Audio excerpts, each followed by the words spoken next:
7월 7일 금요일 새벽기도 하나님께 함께 예배드리겠습니다. 우리 함께 사도신경하심으로 신앙을 고백하겠습니다.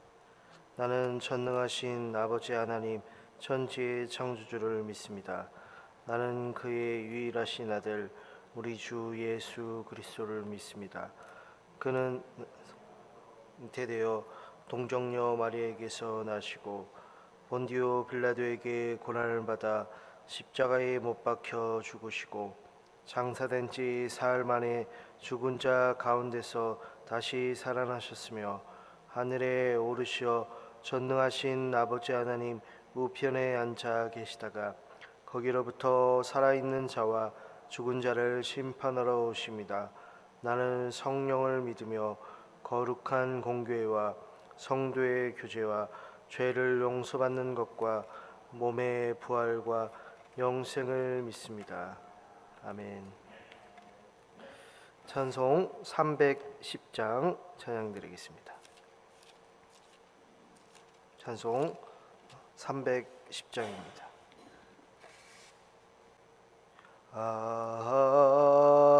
하나님의 은혜로 있을 데 없는 자 왜 구속하여 주는지 난 알 수 없도다.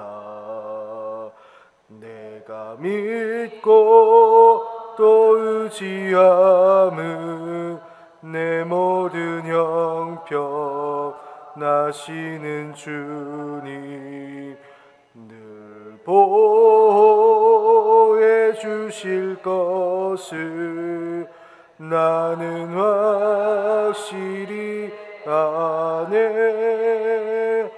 왜 내게 굳세 믿음과 또 복음 주셔서 내 마음이 항상 편한지 난 알 수 없도다.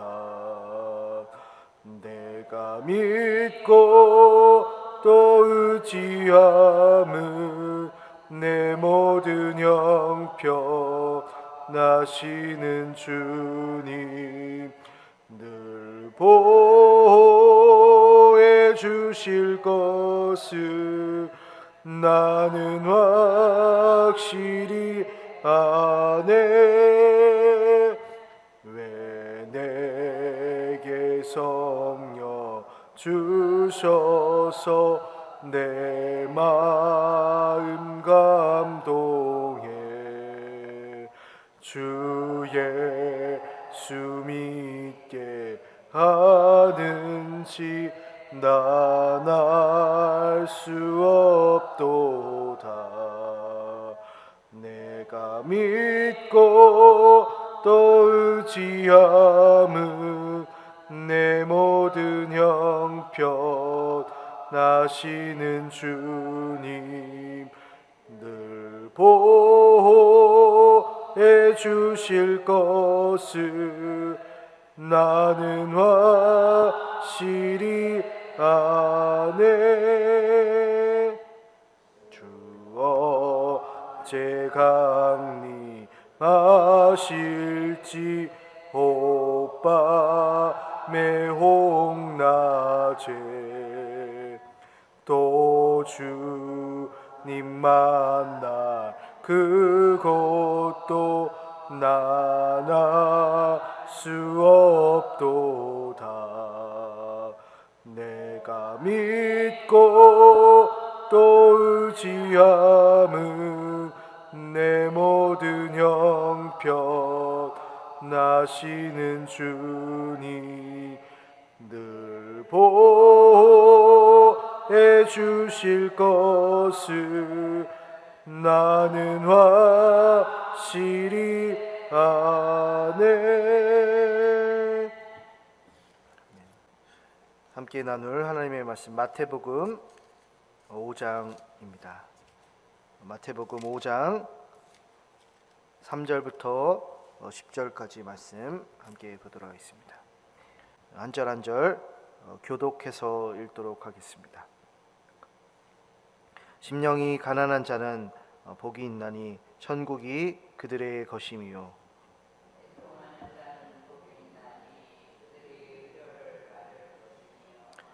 온유한 자는 복이 있나니 그들이 이 땅을 기업으로 받을 것이며.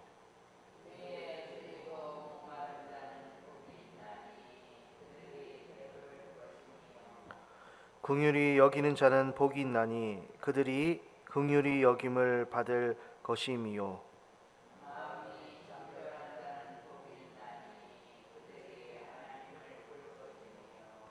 화평하게 하는 자는 복이 있나니 그들이 하나님의 아들이라 일컬음을 받을 것이며.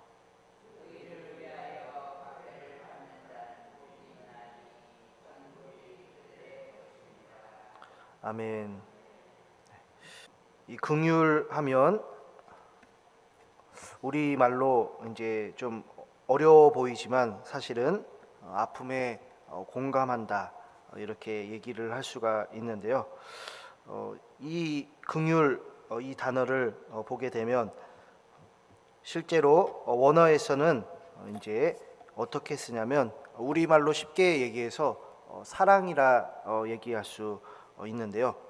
이 사랑하면 당연히 하나님이 그 사람에게 보여주신 참 사랑을 얘기하기도 하죠. 그런데 이것을 단순히 그냥 사랑이라고 했을 때 그냥 뭐 따뜻한 정도, 그 정도가 아니라 구약에서 나타난 하나님과 사람 사이의 그 약속을 기준 삼아서 얘기를 하는데요.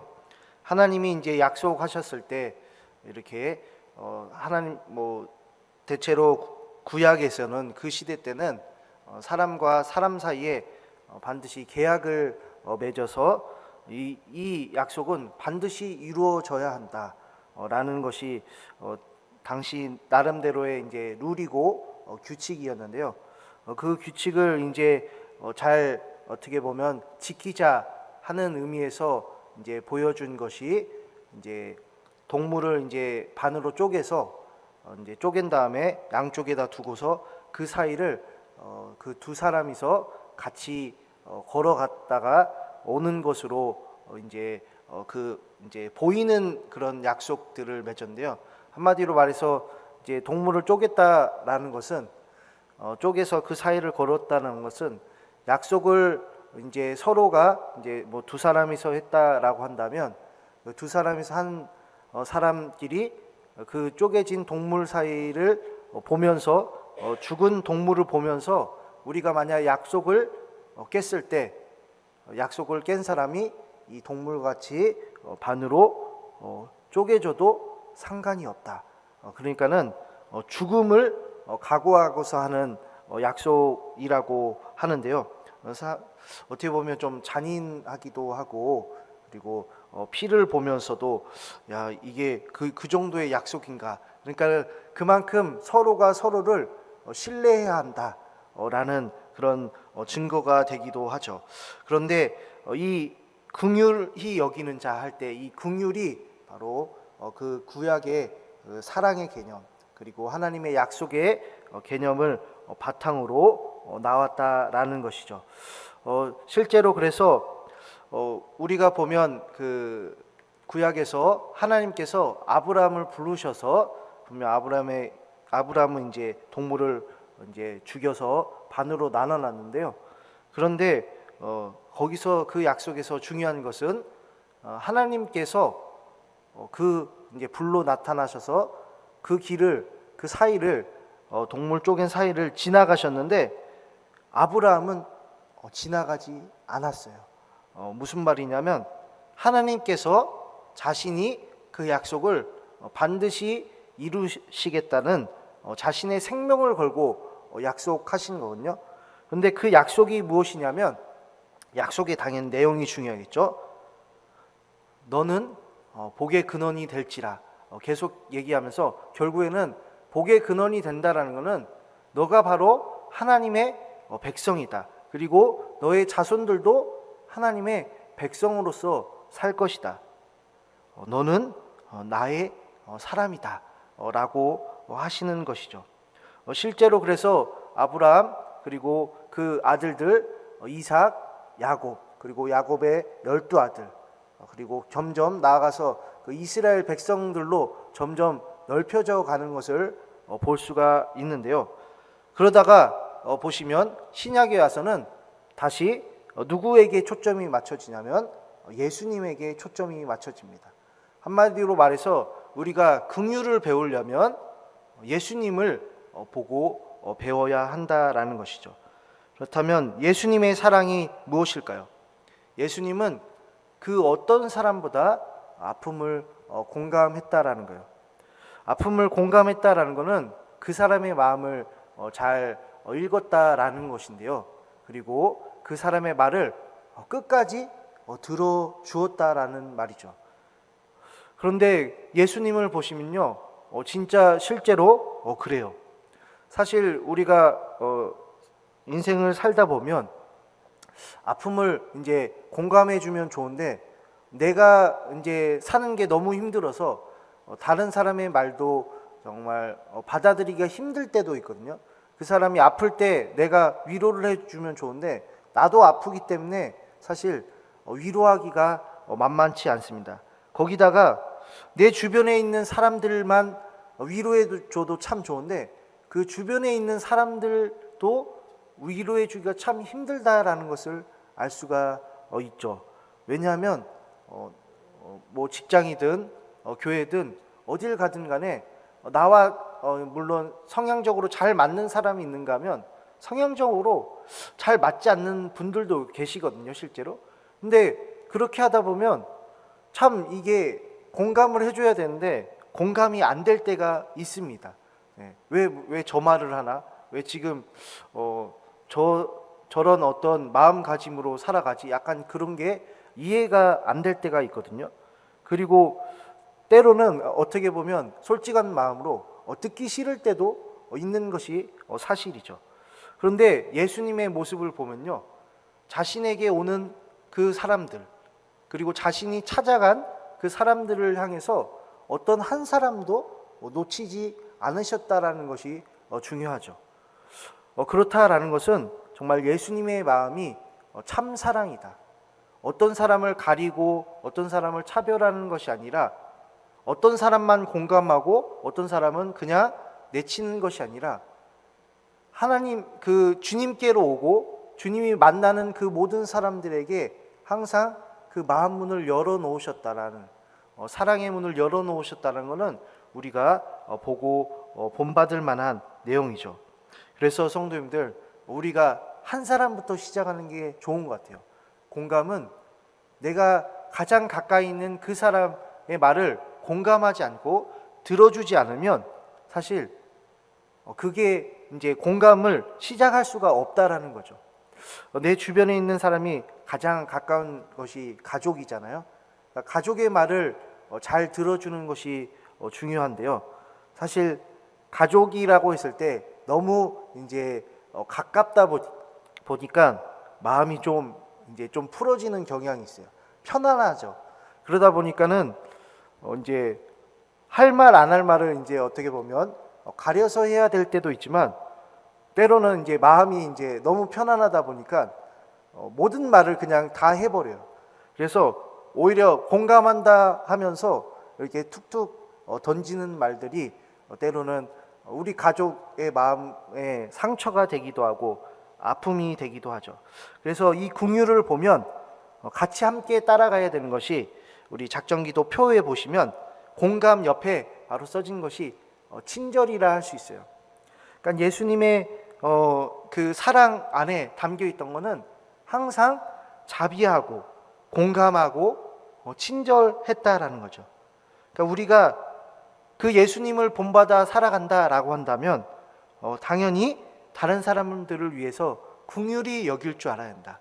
사랑을 베풀 줄 알아야 한다라는 거예요. 그렇다라는 것은 우리가 예수님을 따라가는 사람, 결국에는 예수님을 믿음으로 말미암아 천국에 가는 사람의 모습이 바로 긍휼히 여기는 사람의 모습이다 할 수 있는 것이죠. 그래서 성도님들, 많은 분들을 공감하는 그 연습을 하기 위해서는 사실 우리 가족, 내가 가깝게 지내는 그 한 사람을 먼저 친절하게 대하고 그 사람의 아픔을 들어주고, 그리고 들었을 때 내가 과연 이제 들을 수 있을까라는 그런 생각이 드는 사람도 있잖아요. 그런 사람들을 위해서 듣는 순간마다 잠깐 짤막하게 기도하시는 것도 참으로 좋을 것 같아요. 그러니까는 이렇게 대화를 하면서 지금도 말씀을 들으면서 이 마음속으로 기도하듯이 잠깐 기도하는 것이 참으로 저에게는 좀 큰 도움이 되었는데요. 왜냐하면 이거 성도님들, 그 말을 듣는다라는 건요, 인내심도 많이 필요하더라고요. 그러니까 끝까지 들어주려면 정말 집중도 잘해야 되지만 내 마음이 넓지 않으면, 그리고 내 스스로에 있는 아픔을 해결하지 않으면 그 아픔을 들어줄 수가 없는 것이죠. 그렇다라는 것은 내 마음도 먼저 치유돼야 된다라는 말이에요. 그러니까 공감 이전에 그러면 마음이 어떻게 치유되어야 하냐면 바로 우리 성도님들이 예수님을 만나셔야 하는 거예요. 예수님으로 그 마음이 치유받으셔야 돼요. 그렇다라는 것은 이 기도에 오신 분들이 하나님께 기도함으로 내 마음에 응어리졌던 것이 조금씩 풀려지는 것을 경험하실 거예요. 바로 그게 우리가 하나님께 기도드리는 그러한 모습 중에 하나잖아요.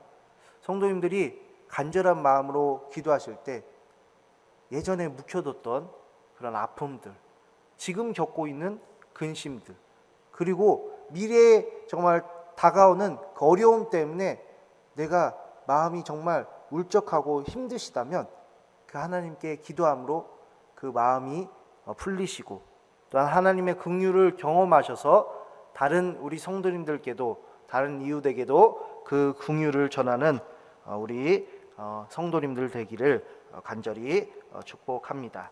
우리 함께 기도하겠습니다.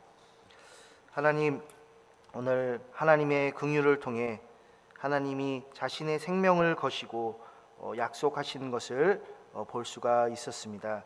하나님, 아브라함에게 약속하신 것처럼 우리에게도 약속하셔서 너는 내 백성이라고 말씀하셨습니다. 하나님, 우리는 하나님의 백성으로 살아갑니다. 하나님이 보여주신 사랑으로 살아갑니다. 우리가 하나님의 긍휼을 따라서 예수님이 보여준 친절과 공감과 또한 자비를 따라서 살아가는 우리 성도님들 되게 하여 주옵소서.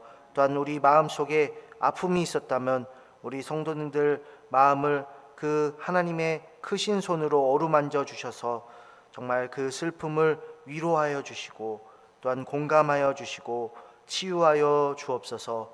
예수님 이름으로 기도합니다. 아멘.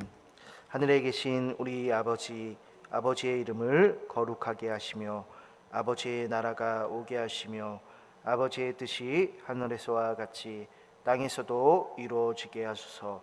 오늘 우리에게 일용할 양식을 주시고 우리가 우리에게 잘못한 사람을 용서하여 준 것 같이 우리 죄를 용서하여 주시고 우리를 시험에 빠지지 않게 하시고 악에서 구하소서. 나라와 권능과 영광이 영원히 아버지의 것입니다. 아멘. 우리 함께 이 새벽에 기도할 때 우리 성도님들과 또한 그 가정이 하나님의 사랑으로 말미암아 정말 긍휼히 여기는 죄를 용서하는 우리 성도님들 될 수 있기를 위해서 함께 기도하겠습니다. 목사님과 그 가정 위해서, 우리 장로님들 위해서, 그리고 각 기관과 각 구역과 세계 선교 위에, 그리고 교회 학교 위에, 그리고 개인 기도 제목 놓고 함께 기도하겠습니다.